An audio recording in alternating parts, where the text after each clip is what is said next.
बाल कृष्ण की लीला, माखन चोरी। गोकुल में जब श्री कृष्ण छोटे थे तब उनकी बाल लीलाएं पूरे गांव में प्रसिद्ध थीं। वे अपनी नटखट हरकतों से सभी का मन मोह लेते थे। खासकर माखन चुराने की उनकी आदत से यशोदा माँ और गोकुल की अन्य गोपियां परेशान रहती थीं। लेकिन कृष्ण की मासूमियत और चतुराई ऐसी थी कि कोई भी उन पर क्रोधित नहीं हो पाता था। माखन चोरी की योजना। गोकुल की गोपियां रोज ताजा मक्खन बनाती और उसे मटकों में भरकर ऊंचाई पर लटका देती ताकि श्री कृष्ण और उनके सखाओं की पहुंच से बाहर रहे। लेकिन नटखट कान्हा कहाँ मानने वाले थे। एक दिन श्री कृष्ण ने अपने सखाओं के साथ मिलकर मक्खन चुराने की योजना बनाई।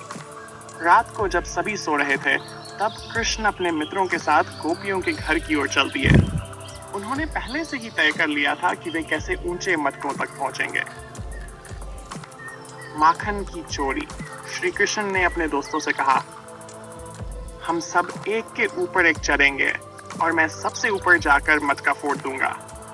फिर मक्खन नीचे गिरेगा जिसे हम सब मिलकर खाएंगे। जैसा कहा वैसा किया। सभी ग्वालबाल एक के ऊपर एक चढ़ गए और श्री कृष्ण सबसे ऊपर पहुंच गए। उन्होंने धीरे धीरे मटका फोड़ा और सफेद ताजा मक्खन नीचे गिरने लगा। सभी ने मिलकर आनंद से मक्खन खाना शुरू कर दिया। लेकिन तभी वहां एक गोपी आ गई। वह ये देख हैरान रह गई कि श्री कृष्ण और उनके मित्र माखन चोरी कर रहे हैं। वह चिल्लाई, अरे यशोदा, देखो तुम्हारा कान्हा फिर मक्खन चुरा रहा है। यशोदा माँ का गुस्सा और कृष्ण की मासूमियत। गोपियां तुरंत यशोदा माँ के पास शिकायत लेकर गई। उन्होंने कहा, माँ यशोदा, तुम्हारा कान्हा बहुत बड़ा चोर बन गया है। रोज रोज मक्खन चुराने आ जाता है। यशोदा माँ तुरंत कृष्ण को पकड़कर घर ले आई और गुस्से से बोली, कान्हा, आज मैं तुम्हें दंड दूंगी। क्या तुमने माखन चुराया? श्री कृष्ण अपनी बड़ी बड़ी आंखों से मासूम बनकर बोले, नहीं मैया, मैंने कुछ नहीं किया।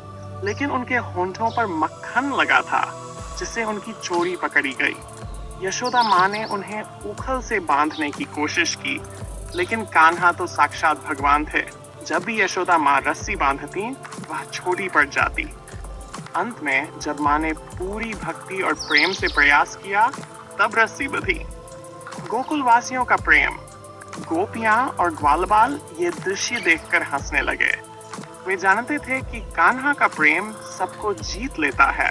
आखिरकार यशोदा माँ का गुस्सा भी पिघल गया और उन्होंने कान्हा को गले लगा लिया। इस तरह श्री कृष्ण की माखन चोरी की ये लीला गोकुल वासियों के लिए आनंद और प्रेम से भरी हुई थी।